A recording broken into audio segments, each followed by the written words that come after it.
উপরের এই ছবিটা দেখেন, আমি তো পুরাই অবাক। আপনি যে ফ্ল্যাটে ভাড়া থাকবেন সেই ফ্ল্যাটটা থেকে যদি ফ্ল্যাটের মালিক আপনাকে নামাতে চায়, ঠিক এইভাবেই একটা নোটিশ 1 মাস আগে আপনাকে দেবে, আপনি অন্য একটা ফ্ল্যাটে শিফট হতে পারবেন।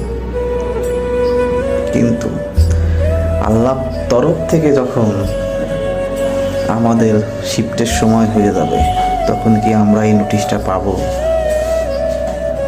কোনো অপশন নাই পাওয়ার। এই জন্য আমাদের প্রত্যেকটা দিন এইরকমভাবেই কাটানো উচিত, যেন মনে হয় যে কোনো সময় আল্লাহর নিকটের ডাক চলে আসতে পারে। জীবনটাকে সেইভাবেই গঠন করা উচিত।